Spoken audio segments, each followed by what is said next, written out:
I saw Oppenheimer, and I really enjoyed it. I'm glad I watched it, but it was too long. Christopher Nolan pointed out that the entire reel of IMAX film stock used for the production is 11 miles long and weighs 600 pounds. Jesus Christ. The first Marvel movie to have an uncensored use of the word fuck. Idris Elba. There was talk of him being the new James Bond, but there was all this uproar saying, no, Bond has to be a white English guy. Who gives a fuck? This was Disney's only film of 2023 to turn a profit at the box office. Look, asshole, you're getting probably tens of millions of dollars to play this role, and you get to eat a bunch of fucking free candy. Shut the fuck up about your hurt tummy. Margot Robbie, she had a fine for anybody who didn't wear pink on set on Wednesdays. Any money that she collected from the fines were donated to charity. And while we're talking about pink, this movie caused an international shortage of the fluorescent shade of Roscoe paint. Welcome to episode number 255 of Tennis Podcast. Before we get going, I have to give a shout out to our Tennis Pod Plus members who are listening to this episode early and ad-free.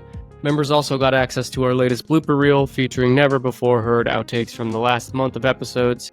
You can join in on all the fucking fun at tennispod.com/plus or on the Apple Podcast app.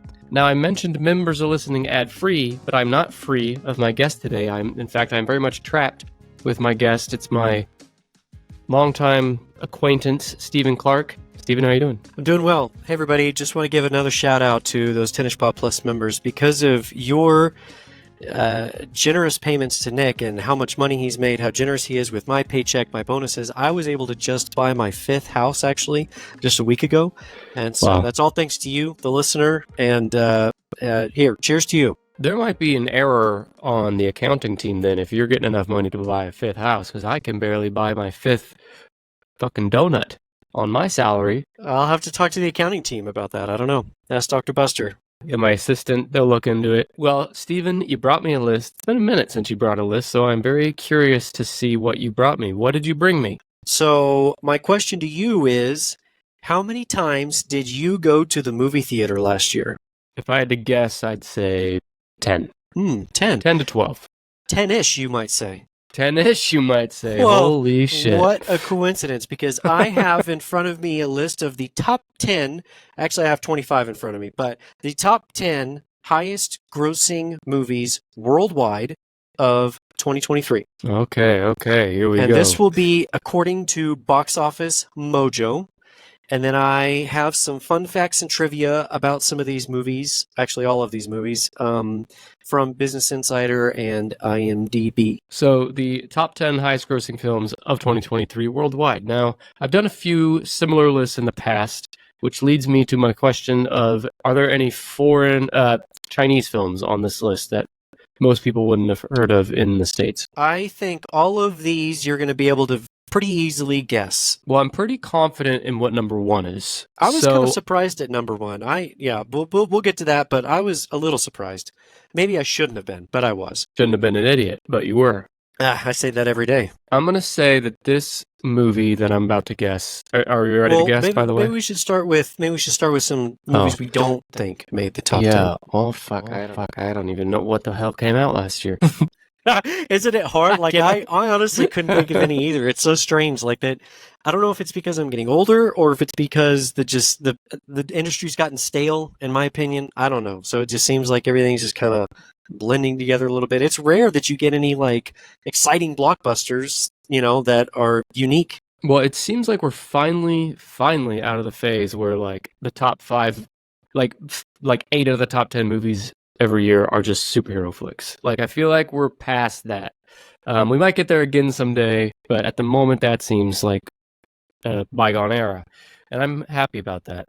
And I'm pretty sure number 1 is not a superhero film. I don't think superhero films did very well in general last year, at least relative to prior years. A movie that I'm pretty confident is not in the top 10 is the Disney film Wish, the latest bomb from Disney. Show me Wish as a not on the top 10. You were right. That is not on the top 10. Fucking knew it. Oh, wow. Hold on. Let me scroll down. It is number 24. How about that? They definitely lost money on that, so I'm surprised it's even in the top 25. I saw a movie near the end of the year in theaters with my children called Migration. It was from Illumination. It's a duck movie, so I was there. And I'll bet that's not in the top 10. That one, you're right. It's not in the top 10, but it's even higher. It's at number 19. Are there any kids/animated films in the top 10. Absolutely. We can start guessing now. We got the riffraff out of the way. Let's dive right in. I'll tell you another one that's not a movie I just remembered came out last year that I enjoyed, but I'll bet it's not in the top 10, but I'll bet it is in the top 20, and that is Saw 10. That is the lowest guess that you've had so far. It's not on my 25 here. I had to go over to this other page, and this one is number 46. That one did pretty well as far as Saw and horror goes, but yeah, I guess I gotta remember not everyone's a freak like me. That was a good Saw movie, though. Is there any horror in the top 10? No. Okay, I'm gonna guess a film that I'm gonna guess is right around number 3 or 4. My boy Oppenheimer. Oppenheimer is number 3. Did I fucking know it or what? You cast a wide net when you say, maybe 3, 4, 3 5, or 6. 4. I said 3 or 4. So I myself have seen probably like half of these movies that are in the top 10. And Oppenheimer is one that I have not seen yet. And it's on my list. I think it's available to stream on... It's on Peacock. Yeah, Peacock, maybe. I think, that's... I mean, you can rent it from Amazon, too, but it's for free on Peacock. I'm going to watch it one of these days, but Rita and I were just talking about how long it is, which is one of my fun facts about this movie. This is Christopher Nolan's longest-running film at 180 minutes, and it was his wish to surpass his previous longest-running film, Interstellar, which was 169 minutes. I saw Oppenheimer, and I really enjoyed it. I'm glad I watched it, but it was too long. I watched that movie, and again, great movie. I liked it. Glad I watched it. But at the end, I was like, I could have easily cut 45 minutes. Easily. Maybe more than that. I see the kitty. You see my cat? Yeah. My cat it's actually kind of out of character for him to do this at this time. Another movie that you can tell me in a minute is in the top 10, I'm going to guess it's not, is Killers of the Flower Moon, which I also enjoyed and put off watching for so long just because who's got fucking time for this shit? That one was 4 hours. So I really dislike the trend of like, if it's a blockbuster, has to be 2 hours, 50 minutes minimum. That is going to be a common fun fact that I'm going to have on a lot of these movies, actually. And something I was going to bring up to talk about is how it seems like some of these movies are just getting longer and longer, almost like we need an intermission. So I can go take a piss and not worry about it. Go get jerk off by the homeless man in the corner in the alley. Come back. Yeah. You ready to go? I didn't want to be so upfront about it, but yeah, that's what I'm really doing. All right, so here's some more fun facts about it. And this one actually, I was very surprised when I read this.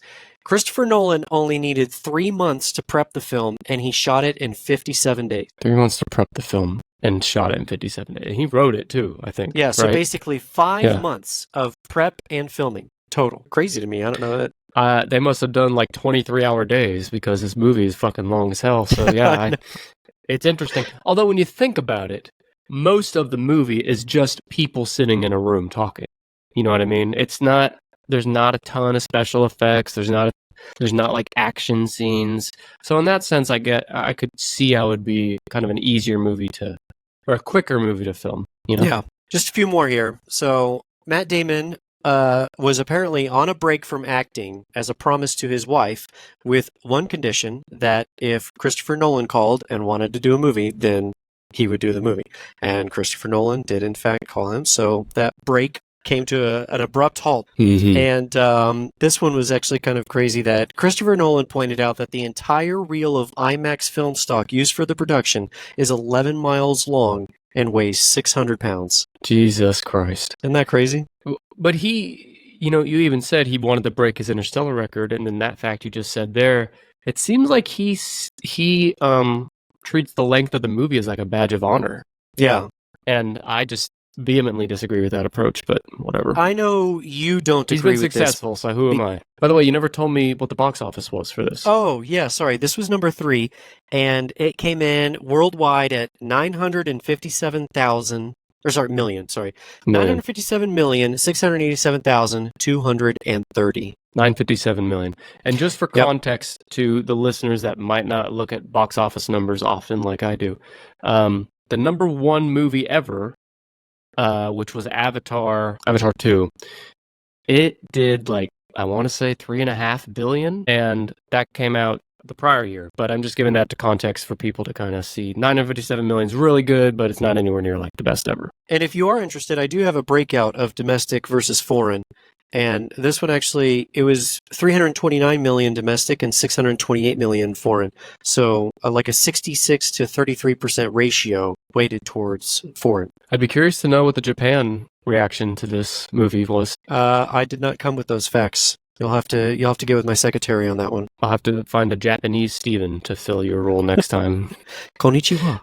Konnichiwa. Is there anything else on Oppenheimer? No, that's all I got. I'm ready for more guesses. I need a minute to think. What was last year? Okay, what Marvel movies came? Was there a Marvel in the top 10? There is, yes. I'll just leave it at that. Ant-Man? No, actually, that one just barely missed the top 10. That came in at number 11. Okay, so I know it wasn't the Marvels or whatever that latest one was. Yeah, that was even lower, actually, which... That bombed. Yeah, God, where was that one? Let me actually look, because I'm curious. Number 30. I know... What's the fucking other Marvel? There was no Iron Man, there's no Spider-Man. Oh, Into the Spider-Verse, or Across the Spider-Verse. That's gotta be... So that one technically isn't a Marvel movie, it's Sony, but you know, in coordination with Marvel or whatever. So that's why I was kind of trying to figure out how to answer that one. But yes, that one is definitely... Okay. That's gotta be number 6. Wow. Nailed it. Nailed it. Crazy. So Spider-Man Across the Spider-Verse is what this one is. And it's so 690 million.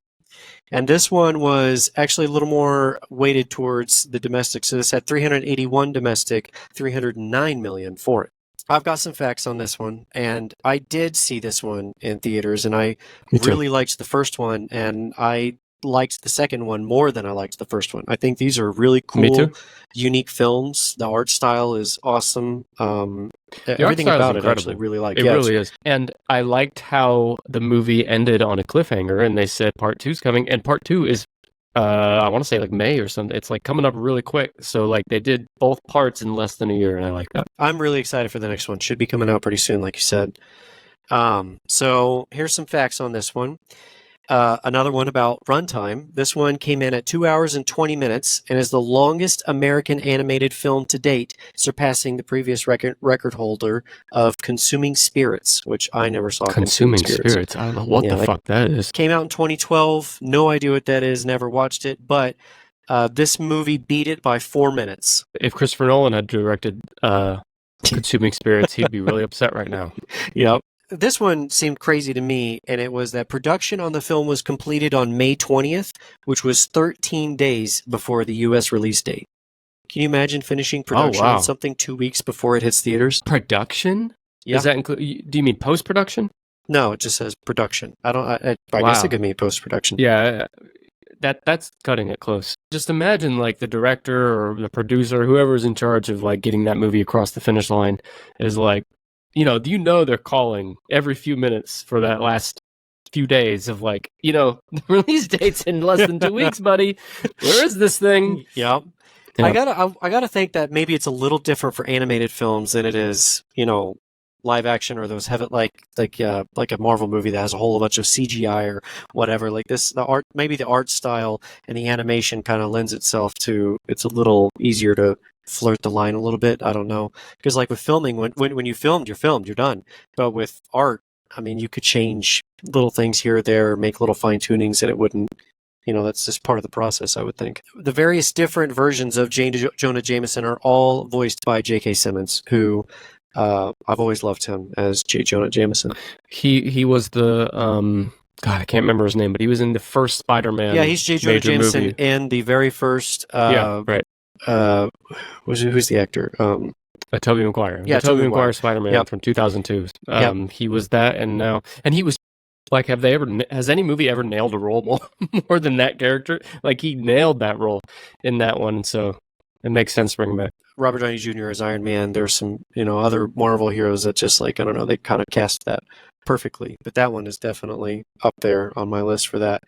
I feel like I haven't seen J.K. Simmons in a lot lately, but Rita and I watched Whiplash somewhat recently. I don't know if you've seen it. Have you seen it? I haven't seen that, no. Oh, it's on Netflix. It's about a kid who goes to college to be a jazz drummer, and J.K. Simmons plays the role of a very brutal and very critical but good teacher.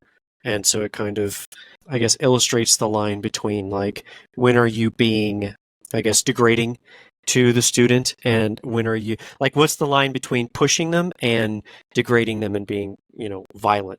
So it's like, but that movie kind of put that on camera for you. All right, one last fact here. So this movie grossed over $1 million domestically every day for 45 consecutive days, which is the most of any Spider-Man film, tied with the very first Spider-Man film that we were just discussing with Tobey Maguire. Of the live action movies, that very first one with Tobey Maguire is my favorite Spider-Man movie. Yeah.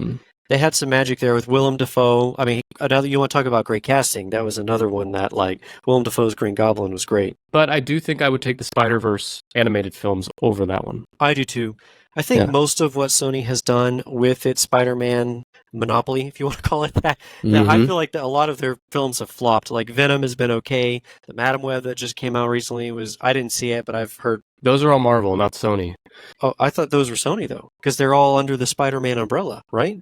I know Venom is under Sony. I can't wait to get your ass. Yeah, it's Marvel. Well, hang on. Whoa. It's distributed by Sony, but a production company is Marvel. So, seems like a joint venture, maybe? There is like a joint venture. I know they came to some contract agreement, but I feel like Sony has the controlling interest in these movies. Maybe I'm wrong. I know there's an agreement here, and I know Marvel's not totally disconnected, but I know Marvel's not in the driver's seat. At least that's the way I understood it.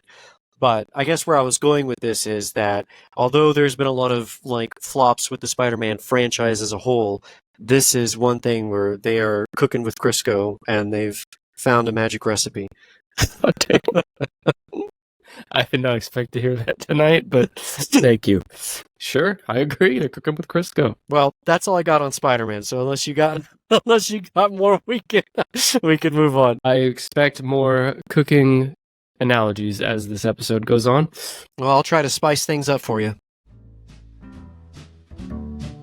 With over 250 episodes of Tennis Podcast and counting, it can be tough to know where to start or which episode to pick next. The Tennis Podcast episode guide has you covered. Go to tennispod.com/episodes and you'll be able to see all of our episodes filtered by topic and by Sidekick host. For example, are you looking for lists about animals? Select the animals topic and you'll see every episode we have ever done relating to animals, such as the smartest animals, the deadliest animals, etc. There are dozens of topics to choose from, such as food, music, true crime, sports, and more. It's the quickest way to find Tennis Podcast episodes in the topics you're most interested in. Or maybe you're less picky about the list topic and the Sidekick host is more important to you. Say you are a psychopath and you actually want more Dr. Buster episodes. First of all, wow. Secondly, you can use the episode guide to quickly see all of the episodes Dr. Buster has ever been on. The same is true for all of our regulars, like Alex Johns, Brad Choma, and the rest. One last thing, when you find the episode, you can click into the episode to see links to all of the most popular podcast players like Spotify and Apple, as well as a short visual trailer for that episode and a full interactive transcript. The Tennis Podcast episode guide is truly your best bet in finding the next episode for you. Try it now at tennispod.com/episodes or just click the link in the show notes. Are there any more Marvel movies? Yes. Okay, Captain Marvel. I don't think so, but... Nope. And no Ant-Man. What other Marvel came out? Oh, this isn't Marvel, but it's DC. I'm going to say this is top 20, but not top 10, and that's Aquaman. Aquaman. Not top 10 for sure. Yeah, you're right. It's number 14. I mean, I know it's number 14 on this list, but they spent a lot more than they got. Oh, wait. Is it Guardians of the Galaxy? Was that this year? There you go. Now you're on track. It's number 4. Are you looking at a list? No. I don't But I believe tell you, here's why I'm doing so well, because I look at box office stuff all the time. Like anytime a new big movie comes out, I go look at the box office. So I have a decent idea. Well, yes, this one is number 4. So this one, $845 million. This one was $359 domestic and $486 foreign. So almost 50-50. And then I've got some fun facts here for you. I'll be the judge of how fun they are. Did you actually, I don't know, oh, you did say you watched Spider-Man, and you have seen Oppenheimer, right? Did you watch Guardians 3? No. I didn't think you did, because you're not a, you fell off this wagon a long time ago. Okay. I watched Guardians 1, and it was fine, I liked it, but I have not seen any of the other Guardians. personally, I think the Guardians franchise each movie has been just a little worse than the last one. I thought the first one was the best, second one a little worse, and honestly, I kind of like the third one a little less than the second. I saw the first one with you. You did? It might have been Kansas City. Remember we took that trip to Kansas City to see fellow sidekick host Alex John's one, whenever that movie came out. It was like 8 years ago at least. And we went to the movie theater and saw... Was that when we went to the zoo? That was, yes, the trip we went to the zoo and when you locked your keys in your car right at the end as you were trying to leave. Yeah, I remember that. Okay, so me and Steven, me, Steven, and Buster, this is funny how this worked out, because it was me, Steven, and Buster were at Alex's house in Kansas City, whatever year Guardians of the Galaxy came out, that was that year. And we were there for a few nights, and then me and Steven were walking out to leave at the same time to go home. And I get in my car and I'm getting ready to leave, and Steven locks his keys in the car. Yeah. And I want to say it cost you several hours of waiting. It did. I let my anger get the best of me because I had just gotten a new phone and I was wearing like some athletic shorts and the pockets were it fell out. I remember that. Yeah, I was lifting things and putting them in my trunk, and whenever I lifted a bag up to put it in my trunk, my phone fell out of my pocket and the screen cracked. And so I was so pissed, I just threw everything I was holding into the trunk and then shut the trunk. And then I realized I threw my keys in the trunk. And all my doors were locked. Everything was locked. And so I can't even remember. I had to call like AAA or somebody. Somebody had to come out and unlock my car for me and get my keys. And yeah, I had to hang around. I said, see ya. I got the fuck out of there. Yeah. And then I looked it up, by the way. That was 2014 that this movie came out. So it was 10 years ago that this all happened. We were babies. Yeah. This one was kind of interesting. I just thought I'd bring it up because so we like a talking point. But Cosmo is a talking dog, and it wears like a spacesuit. And Cosmo in this film was female as a tribute to Laika, the Soviet dog, which was one of the first animals in space. What do you think about sending a dog up into space? What's the year that happened? Does it say? The year that the dog went into space. Yeah. 1957. Yeah, who did it? I'm looking. It was a stray dog found in the streets of Moscow. Wow. Yeah, I see that too. It's a stray Mongol, which is pretty common there. She flew aboard the Sputnik 2 spacecraft launched into low orbit in 1957. She died of... Oh, fuck. You didn't tell me she died on this, Steven. Yeah. Oh, in fact, it says, as a technology to deorbit had not yet been developed, Laika's survival was never expected. She died of overheating hours into the flight. Well, damn. Fuck you for this. I'm mad now. Sorry for bringing it up. Well, this was a tribute. It was a tribute. It was meant to, remember her memory. They found this poor stray dog, earned its trust to get onto the spaceship. She probably thought she's going on there to get some cuddles and some treats. And nope, they send her up into space alone, I assume. And what the fuck? For science. There's nothing was gained from that other than being able to say they did it. All right, let's move on. You thought we were going to have a fun little conversation, and look what you did. Okay, so this was the first Marvel movie to have an uncensored use of the word fuck. Oh, really? Yep. I'm surprised that happened. Okay. Yep, Who said it? One time. While we're speaking of MCU movies, this is the 32nd film in the Marvel Cinematic Universe line of movies here, which I'm ready to hear your opinion on that. Yeah, 32. So the first one was Iron Man. Iron Man 1. Yep. So that's 15. The end of 2023 would have been 15 years. So they had 32 movies in 15 years. And those first, 5 years, there was a maximum of one movie a year, and probably not even that. No, they were hitting two at some point. They started hitting a stride because, you had Iron Man 2 and then Thor 1 or something, and then you had Captain America 1 and Thor 2 or whatever. My timeline may be completely off, but well, you're right because Avengers was staggering 2012, whatever. But they definitely ramped it up in the last half of that 15 years.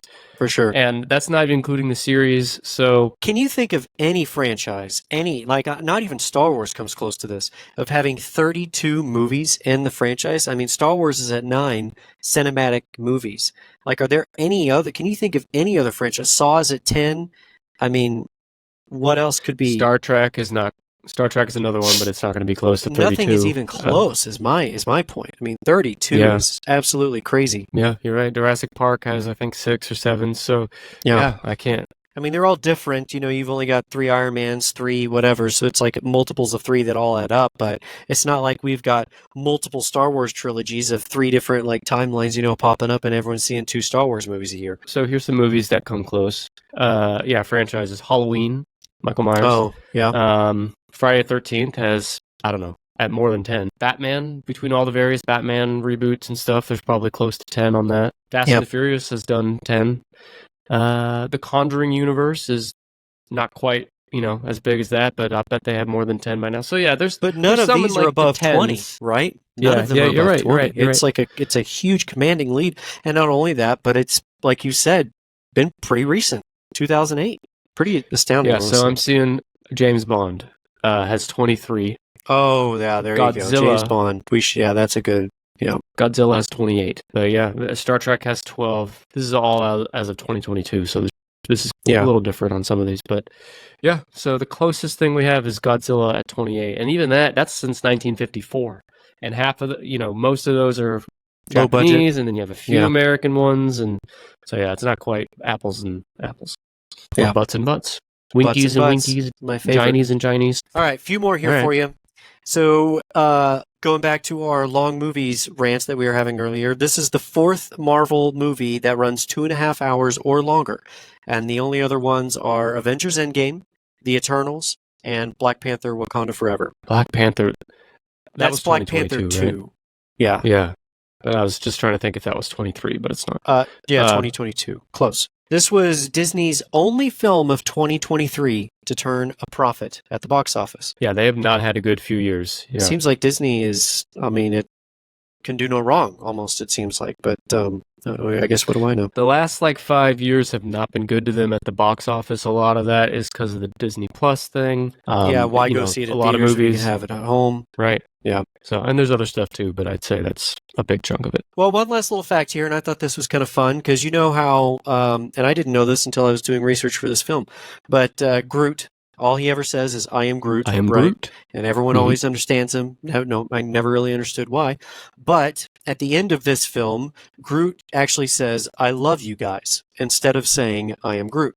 And nobody reacts to him saying something that's not "I am Groot."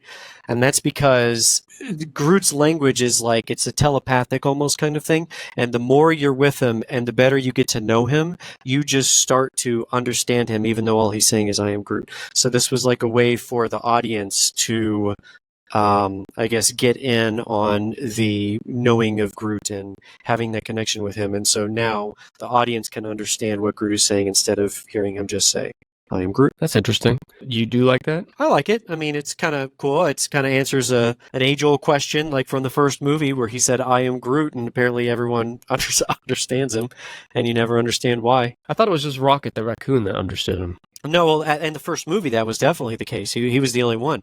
But by the second Guardians, I mean, Star-Lord and Gamora, I mean, everybody understands him, even though he just says, "I am Groot" still. Have you thought about Groot, like the logistics of that body existing? Think about Groot using the bathroom or fucking somebody. Or I don't know if he does. I don't know if he's like, I mean, he's a tree, so he, trees aren't fucking. And but is he a literal tree, or is he just resemble a tree? No, I think he's a species, but I think it's like a sentient tree, I guess. Well, trees don't have tummies or bum-bums, so I guess they're probably not using the bathroom. He's just using that photosynthesis. He's eating up that sunlight. Okay, you're done. Well, trees also can't walk or speak, and he does those things, so whatever. Did you know that's Vin Diesel? Yeah, and he made probably a shitload of money just to say "I am Groot" 550 fucking times.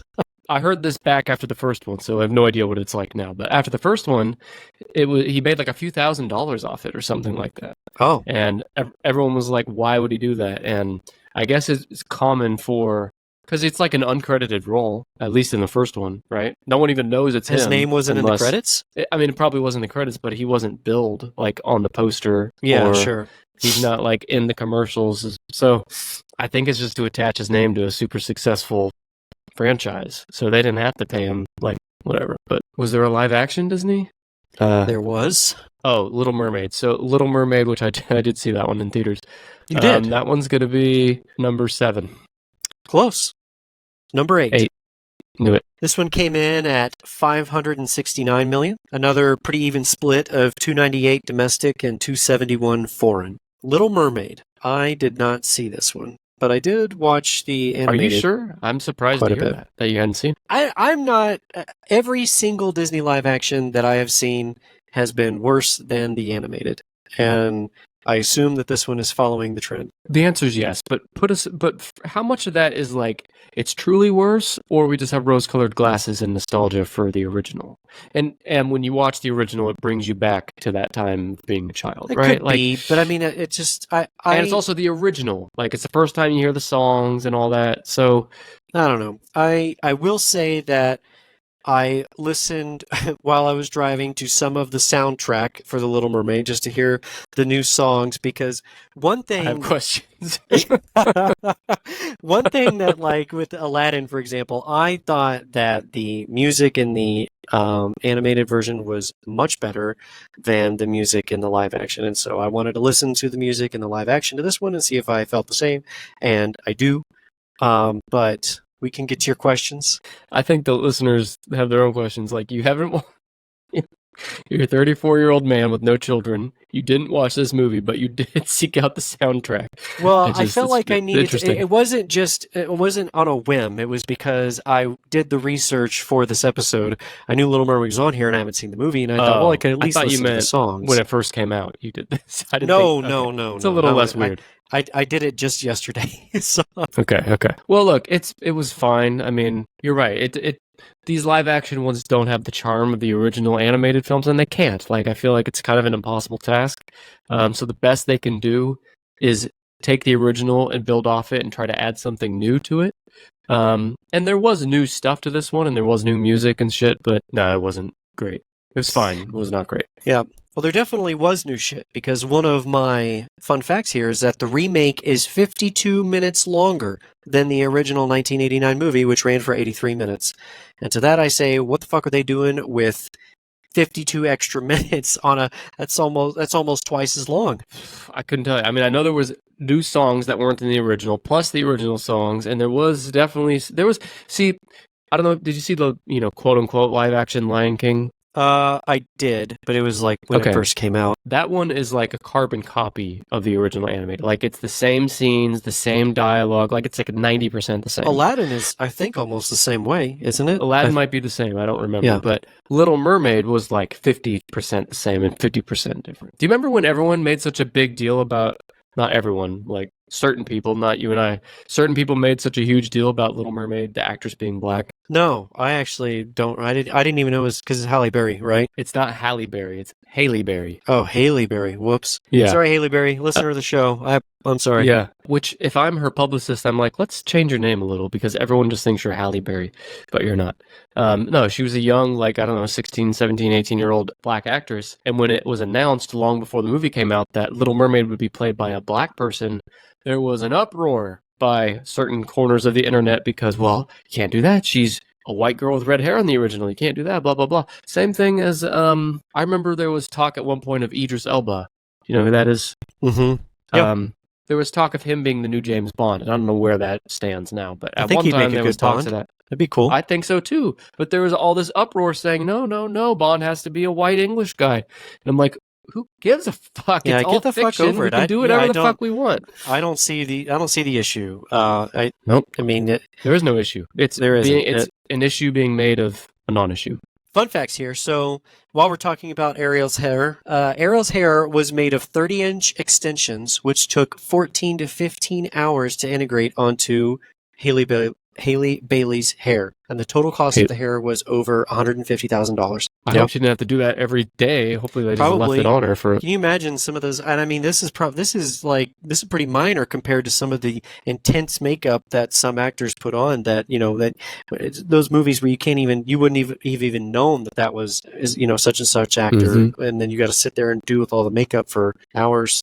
I guess that's why you make the big bucks. One about my favorite character from the animated film, which is Sebastian. Sebastian. So, contrary to the animated film, Sebastian has the correct number of legs in this movie, where he has 10, including the 2 pinchers.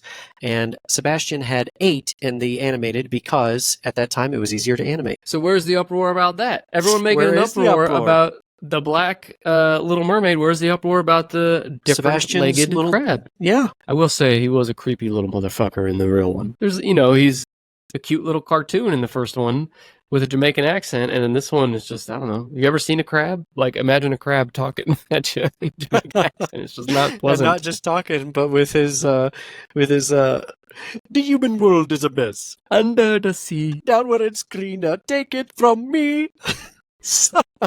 I forgot you just listened to the damn soundtrack, so it's Yeah. all fresh. All right, one more here. So, due to the film underperforming at the box office, the wide 4K ultra high definition release for the film was canceled.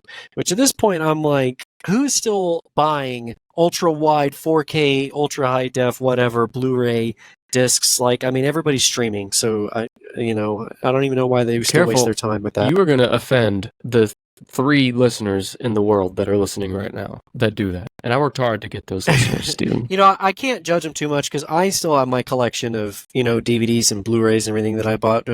Like when you criticize me for my, remember last time you were here on the oldest holidays episode, you talked about how on Black Friday.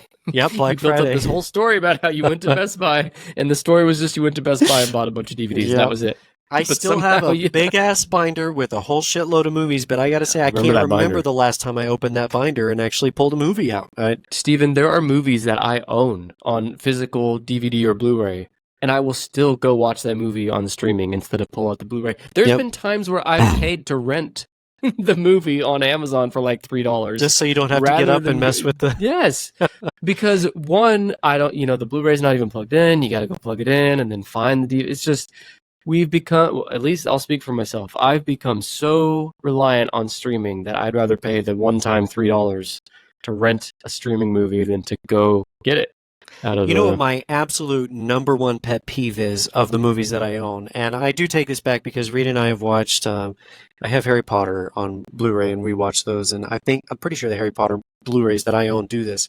They shove fucking advertisements down your throat Yes. before the movie starts. And it's for movies that at the time when the movie came out it was like trending, it was relevant. It was new. And now I'm yeah. watching a fucking trailer for a movie that's been out for 20 years and I can't even skip the fucking thing. All I have to do is fast forward. And I'm like, I own this DVD. I paid for this Blu-ray and I still have to watch Right. bullshit ads for something that's not even relevant anymore. Like, God, That's that the makes other me so reason. mad. It's not just me being lazy. It's part of it, but it's not just me being lazy to get up and go put it in. It's also all the bullshit you have to sit through just to get. You got to sit and wait for the movie to load just to get to the menu screen, and then you got to click the menu, like the play on the menu screen. And sometimes those menu screens are really slow to load. And then you get in there, and a lot of times they don't let you skip the upfront ads. You have like the DVD anti-copying. Yep. Message that you can't skip. There's like 10 things you can't skip or you have to fast forward. It's like by the time you start the movie, it's like, I don't even want to watch the fucking thing anymore. So that's why. Well, rant over. That's Little Mermaid. We're ready to go. All right, we're done with Disney. Fuck you. Was there another live action like Little Mermaid that I'm forgetting? Nope. Think of a common partnership that Disney does for movies. It wasn't a Mickey movie. No, this is not. It's Disney in partnership with. I probably saw it. Yeah, I wonder if you saw it. I went into this movie with very low expectations, and honestly, I came out kind of pleasantly surprised. I thought it was good. Like it's not one of the best Disney Pixar movies I've ever seen, but I liked it. It was good. Well, tell me what it is and I'll tell you the number. Elemental. Elemental. Okay, yeah. Yeah. I did not see it in theaters, but I did see it on streaming. I'm with you. It was fun. And I'd put that's got to be 9 or 10 because I know it didn't do great. It did okay. It didn't do great. I'm going to say 9 or 10. I'll put it at 10. All right. Well, there you go. It is number 10. Knew it. Number 10, Elemental. 496 million worldwide. This one was another skewed one towards foreign because it's 154 domestic, 342 foreign. And like I said, this was one of the ones that I did see in theaters, and I thought it was pretty decent. It was good. Didn't you think it was weird how the guy made of water would like cry and melt all the time? I did not like that guy. I thought some of the some of the like jokes or whatever they did with the different elements were funny. And that's actually one of the fun facts I have here about the wind creatures or whatever you want to call them is, and I don't know if you noticed this, but when they go to the Cyclone Stadium and those two sports teams are competing in the stadium and it's the air creatures, one team is called the Windbreakers and the other is the Crop Dusters, which is both fart jokes. So wind isn't even fart. Like, that's a separate I know. thing, I don't know where the but... break wind comes into play out of that. I've heard that lots of times, but I don't know where the saying comes from. Well, that's Dr. Buster. He's the expert on this topic. Yeah, he is. It's funny that you said that you did not watch this in theaters. You watched it streaming because apparently so did a lot of other people.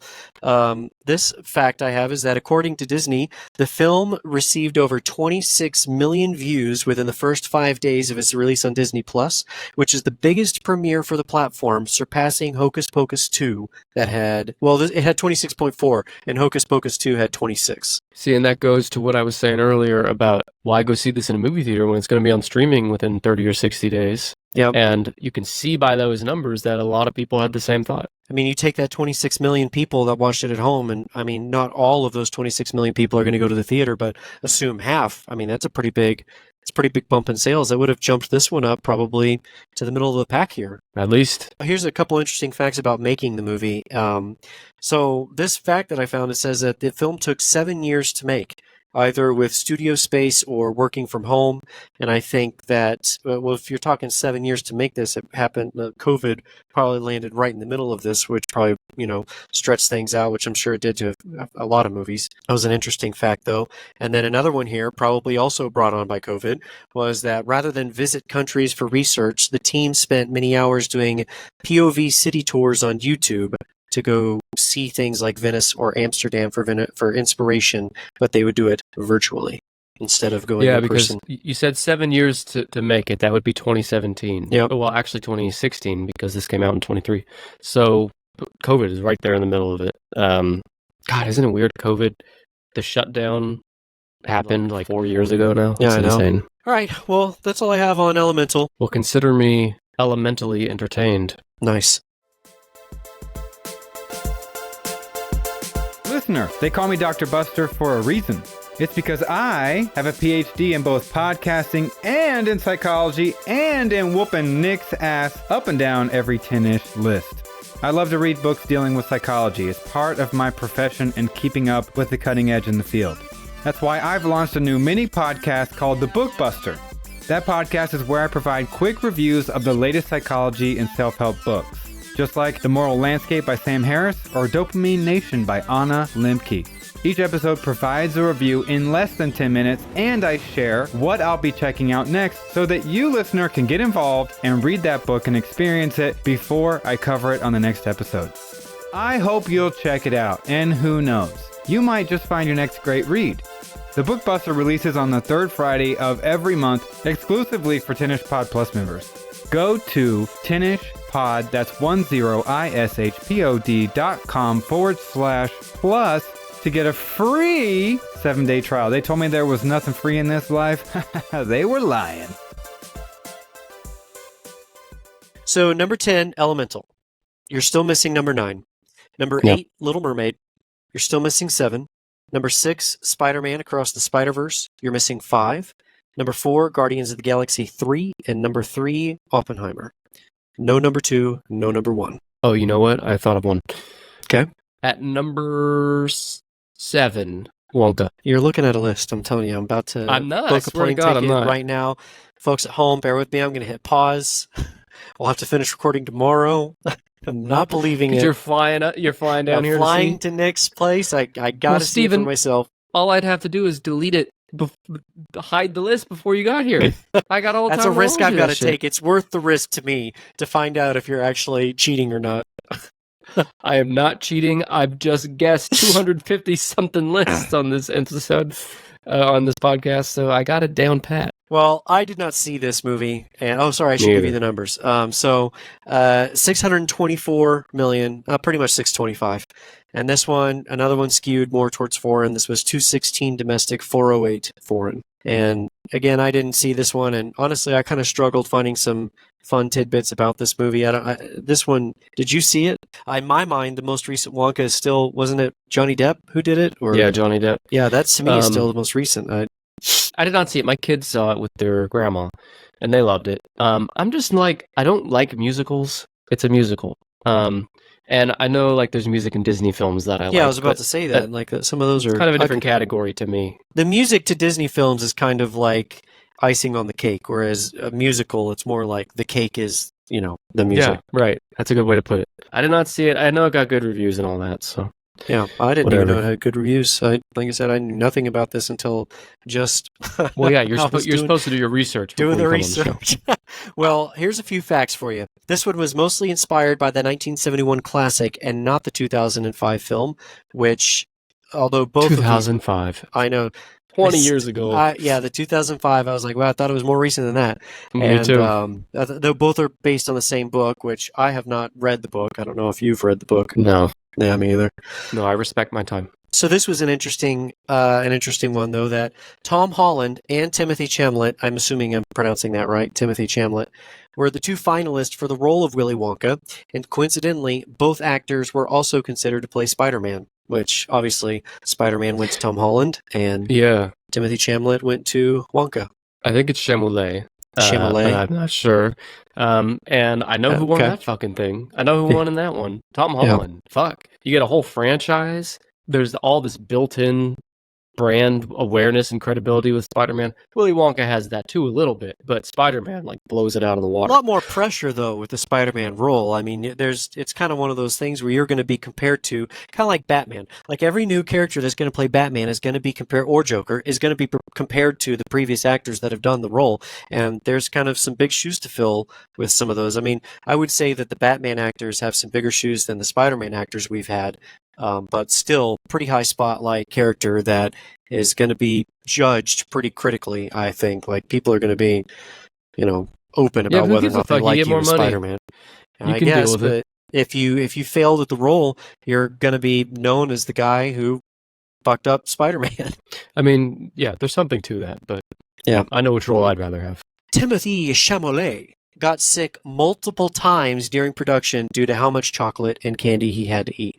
Which to that I say, I thought that actors didn't always eat this food. Like I thought they would, in the scenes where they have to eat, they would like eat it, but I thought they would spit it out or something. Like, because you're going to have to do multiple takes of eating the same food. Yeah. I didn't think that people actually ate everything that was, put in front of them. But maybe this guy was like, fuck, candy's too good. Can't stop me. And I want to say, look, asshole, you're getting however, probably tens of $millions to play this role, and you get to eat a bunch of fucking free candy. Shut the fuck up about your hurt tummy. My tummy hurts. Too much candy.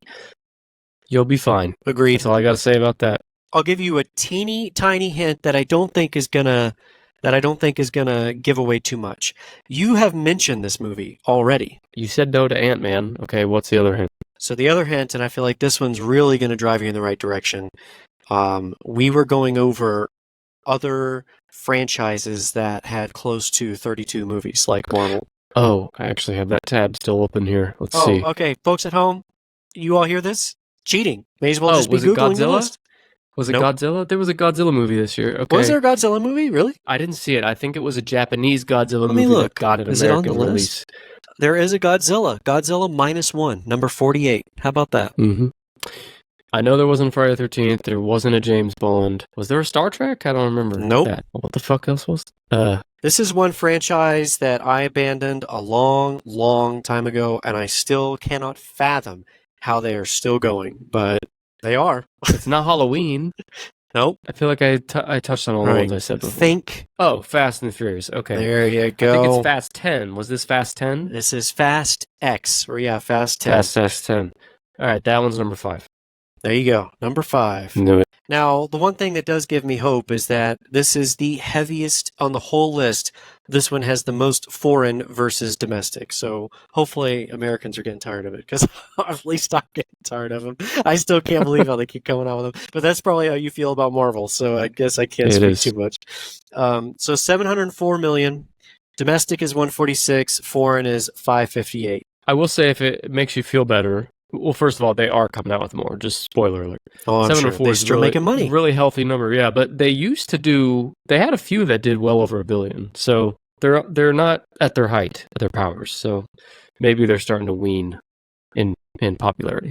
This one was released on the 20th anniversary of Too Fast, Too Furious, which came out in 2003, which it still is crazy to me that this franchise has been going for over 20 years.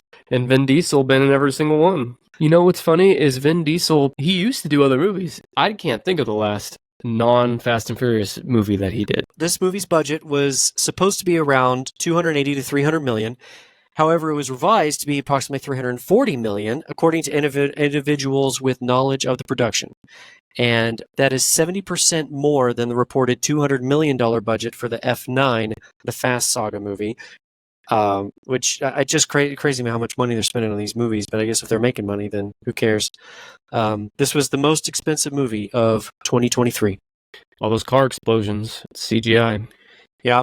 And driving vehicles off cliffs through helicopter propellers and onto an airplane to hijack the plane and jump off of that and parachute onto a motorcycle. Hijack the plane with the car. Like the car is driving the plane. But, also they get a lot of big names in these movies now. Like Jason Momoa's in it, John Cena, like all these. That's a big part of the budget, too. It's almost like do you remember The Expendables, where like the whole point of the film, I felt, was to bring all the macho men from all the macho movie roles and throw them all in one movie? I feel like that's like the approach they're taking with some of these Fast and the Furious movies. Yeah. It's like, it's not working as well as it once did, like I was saying, but it's still working. All right, we got 3 more. I know number 1, so I'm going to save it. So I just need 9 and 2 then. Point me in the direction without giving it away. All right, let's lead you toward number 9. This is, while we're talking about franchises, another movie that is part of a pretty long-standing movie franchise. This was the 7th movie in this franchise's history, I guess. I'll let you chew on that one for a minute. And we didn't talk about this one yet? I don't think you mentioned it when you were listing the franchises. Is it animated? What month did it come out? This July. Mission Impossible? Was that There this you year? go. Yeah. All right. Mission Impossible. All right. All right, Mission Impossible, Dead Reckoning, Part 1. Which to me is like, I don't know. It's like they could have added a few more subtitles in that one. It reminds me of the movies in Tropic Thunder, of like, the Ben Stiller movies. The Scorched Earth 6. Yeah, Scorched and nobody Earth, saw it coming 3 more times. Who left the fridge open? Yeah. All right, so this one, 567 million, 172 domestic, 395 foreign. Real quick before I forget this, because I know it's not number 1 or 2, but okay, isn't it crazy that a new Indiana Jones came out this year and it's not in the top 10? You're right. This Indiana Jones I thought was going to be up there, number 16. Honestly, Indiana Jones, I feel like shot themselves in the foot with Indiana Jones 4 and the Crystal Skull. Like, that was one of those movies where it came out and people were like, why are you trying to revive this franchise? Nobody's asking for this. And then they try to do it again. And I just don't think it's working out for him. Yeah, and he's 10 or 15 years older. Before that movie came out, I would have also guessed it was in the top 10. I knew it wouldn't be now that it's out, but yeah, it's just insane. Yep. Anyway, Mission Impossible. Mission Impossible. So, talking about run times again. Runtime of 163 minutes, and that makes it the longest Mission Impossible film to date, beating the previous record of Mission Impossible Fallout, which had a runtime of 147 minutes. And to that I say, I don't think I've seen a Mission Impossible since Mission Impossible 3. I haven't seen any of them. They're not my cup of tea. So this was released 27 years after the original Mission Impossible, which came out in 1996. So this one's been going on for a while. And this is the first film in the Mission Impossible franchise to receive Oscar nominations, which kind of crazy that this is the 7th one. For what, like special effects or something? Best sound and best visual effects. Yeah, I mean, I will say, like, I know, like, that's one of Tom Cruise's things. Like, he loves to do his own stunts and shit like that, so. Well, it's cool. It's nice that you mention that, because one of the notes I have here is for you to watch this video on a motorcycle stunt that Tom Cruise did for I've seen that. You've seen it? I think. Where he drives off the one ramp? where he drives off the ramp? Yeah. And then, then just drops the bike and then parachutes down after that. Like, pretty crazy. Yeah. And not only is that crazy, because I mean, I guess it's a little different when you're on set. There's probably a whole fast response team of medical responders right there ready to go in case something wrong happens. And so, like, plus Xenu from Scientology is watching over you as well. Of course. But you got to feel comfortable more comfortable, I guess, doing a stunt when you know everybody's there to help you. It's not like you're just going to go ride a bike off a mountain and no one's there to help you if you fuck up. But on top of all of that, this man was 61 years old at the time of this film's release, which is crazy to me how old he is. And not only that, he's doing his own stunts, driving bikes off fucking ramps. I mean, hats off to him. Have you seen him running? Else. I think that was this movie too. There's a scene, I know it's used in memes and stuff, of him like running super fast, like a really powerful run in a suit. I believe it was from this movie. I can't be positive, but he's 60-ish in that running. And I'm like, motherfucker, I couldn't do that at 22. I know. And he's running like a mad. He's crazy. All right, you got 2 left, and one of these I did see, and one of them I did not see. Okay, what would be a movie that Steven saw? They both hold a pretty comfortable lead at 1 and 2. Number 1 stars a certain blonde-haired female toy. You guessing that, or are you saving it? I'm saving it. So I'm trying to think. It's not that one. So what's number 2? This one Mario was not this year. Was it animated? Mario was last year. 23? 23. Oh, okay. Well, then it's Mario. It is Mario. Yep. You saw this one then? I did.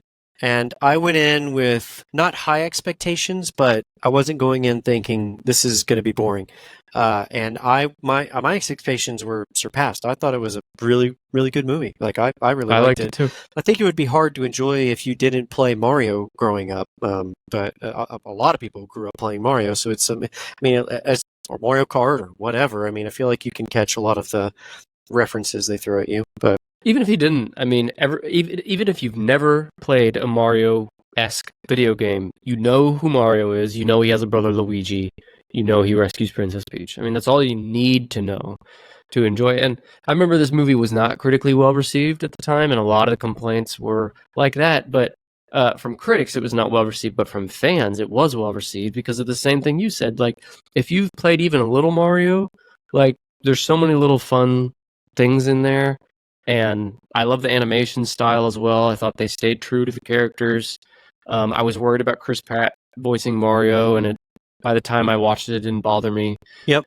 Jack Black nailed it as Bowser. So yeah, I thought there was a lot to like about it. Yeah, I agree. I mean, I don't think people are, and maybe this is where the gap is between the critics and the fans, I guess. But I don't think anybody's going to this movie expecting to see some insane drama with an intricate plot and a twist at the end or whatever. I don't think people are going to this movie looking for that. Then I want to talk to them. People are just wanting to go to this movie to watch it and have a good time. I mean, that's all there is to it, and I thought they nailed it. I love what they did with Toad. I love how they made Princess Peach like a badass who doesn't need rescuing, like she's portrayed in the early video games. I love the Donkey. Like, I loved all of it. I've seen it like 3 or 4 times now, and I can't wait for the next one. Same here. Well, let's dive into the numbers here. So, this was number 2, and came in at 1.3 billion, 575 million domestic, 787, and just Steven got something dancing. Well, you were talking about Chris Pratt voicing it, and you might have known this. Most folks at home probably know this, but Charles Martinet, is that how you pronounce it? The original voice of Mario. He was in the movie, and he was voicing one of the guys at the beginning who was playing Jumpman, which was a game cabinet at the beginning of the film, which Jumpman, there's another fun fact I have, is that that was the character Mario was originally known as Jumpman when he first appeared in the video game Donkey Kong in 1981. A couple fun facts there for you. And the other fun facts I have here about some cameos that you can see at Peach's wedding. You can see, and I think you can see Diddy Kong, Dixie Kong, and I think Chunky Kong when Mario fights Donkey Kong in that arena. But I think they're also at the wedding along with King Bob-omb and King Boo.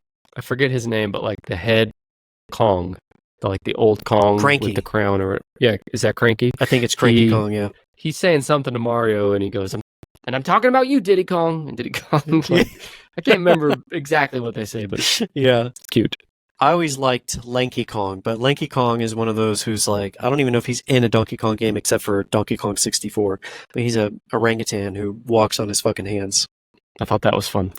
A lot of great casting choices. I remember when they announced it and I saw the cast, I was kind of like, ugh. what are they doing here? Mhm. Except for, I was on board with Jack Black as Bowser. I was on board with that. But so some of the other choices, I was kind of like, I don't know. But yeah, I was proved wrong. I feel like All of it great. I Yeah. liked all of it. One more little fun fact here. When Mario and Luigi are running through the construction zone, which is also kind of at the beginning when they're doing like the side-scrolling deal, there are trucks and other objects that have the icon of Mr. Game & Watch, Oh, I missed that. another old school Nintendo character that I think also has some construction shit in his games. I only know Game & Watch from Smash Brothers. I've never played a Game & Watch game personally. Same. Yeah. I think most people this day and age would be the same boat.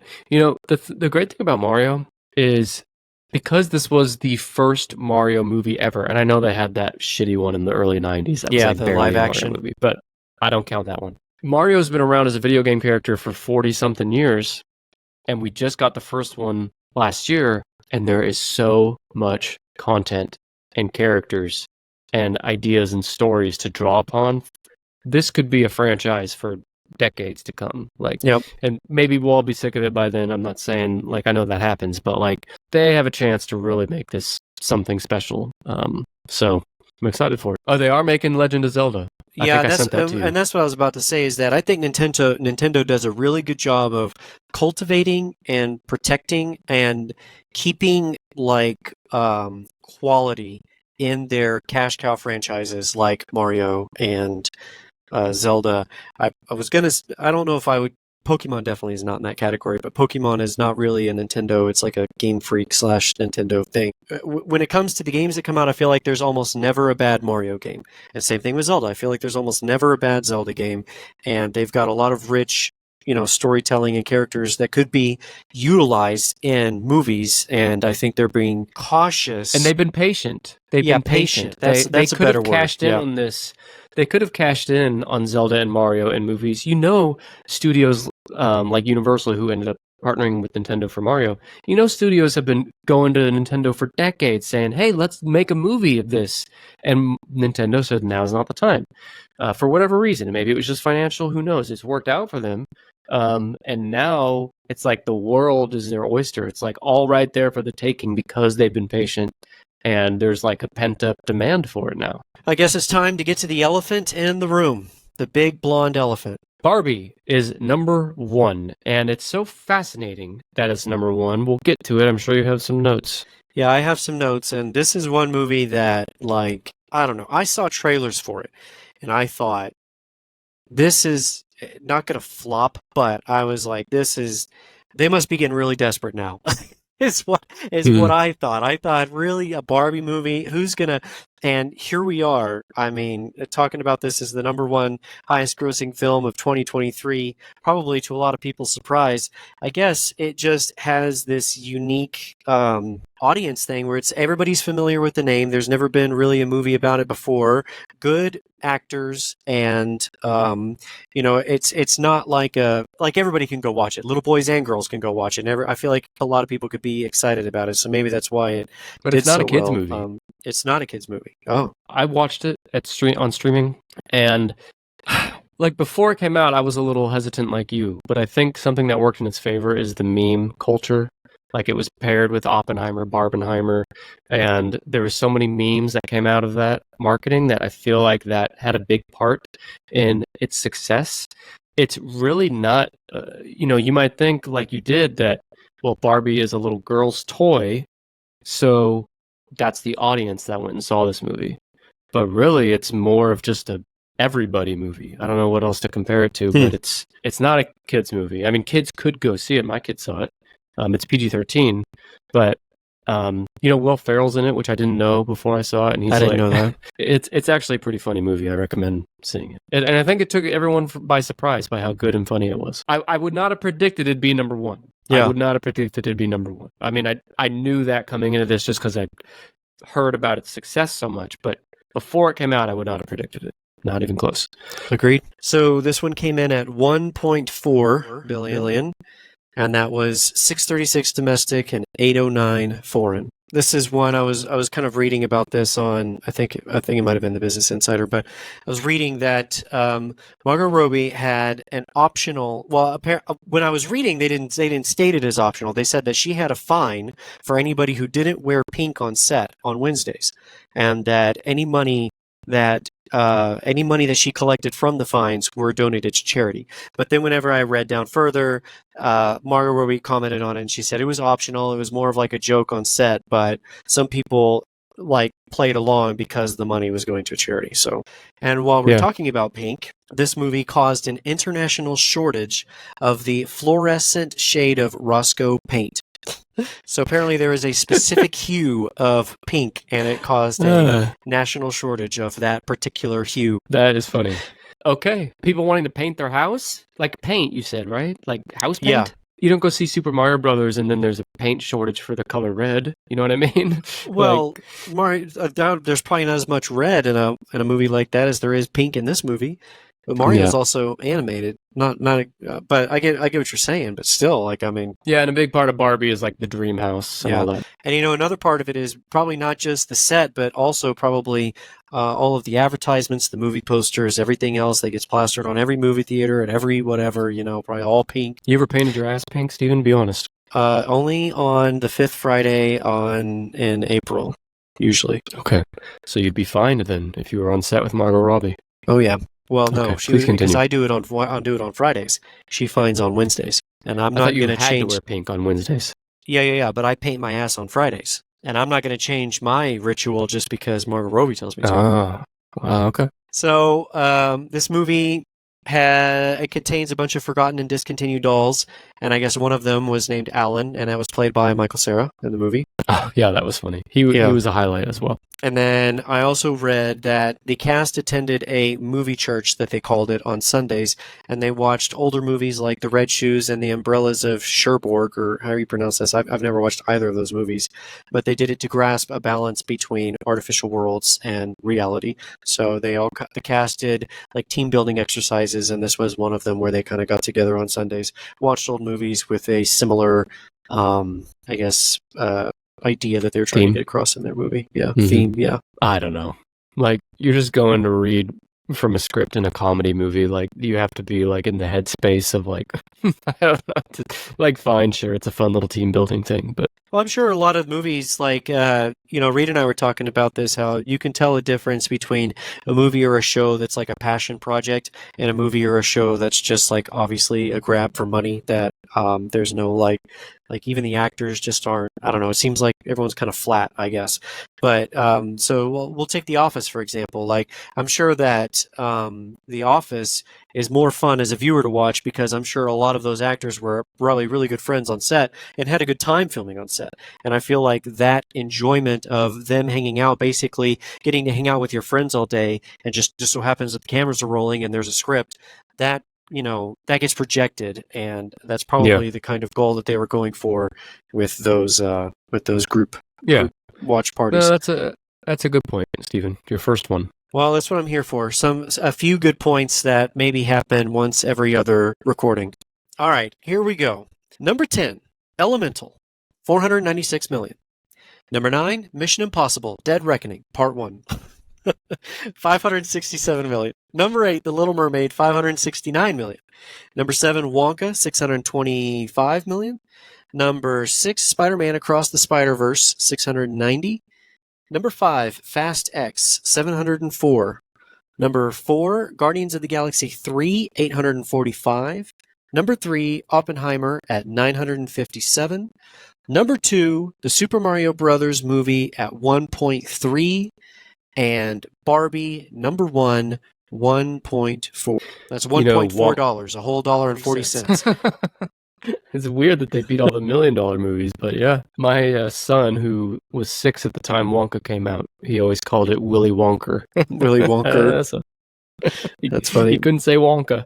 Anyway, There's a Steven, few movies that I was going to mention that I was surprised didn't make the top 10. They were in the top 25. John Wick, Chapter 4, because I always hear a lot about John Wick, and I feel like a lot of people like that franchise, and that didn't make it.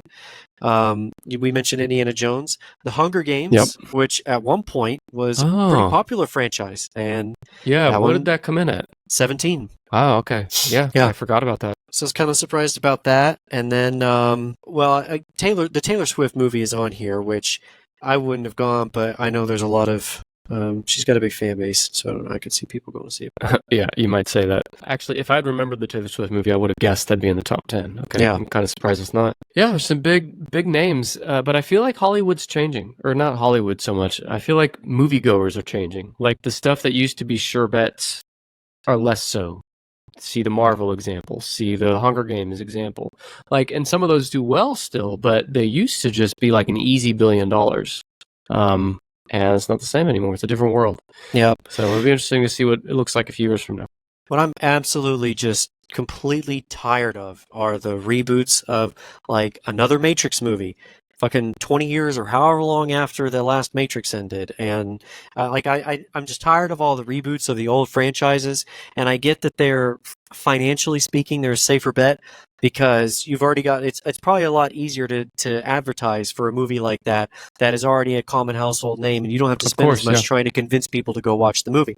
But I just wish there were more risk takers involved, and I guess more passion projects out there that, not every movie needs to be some millions and millions and millions of dollars in production like a Marvel movie that has all the CGI and shit. I mean, you can have a good script and Oppenheimer. Yeah, film it fairly cheaply, and it may not be a smashing success, but it could be. I just wish there was more creativity out there. Maybe I'd be going to some theaters more, but preach it, brother. Well, I was going to say the top 3 in this on this list are not franchises, but they are. They're Barbie and Super Mario Brothers are franchises. They're just not movie franchises until now. First entry, but yeah. But they were household names prior to the movie, so they don't really count toward my point. But Oppenheimer at number 3 does.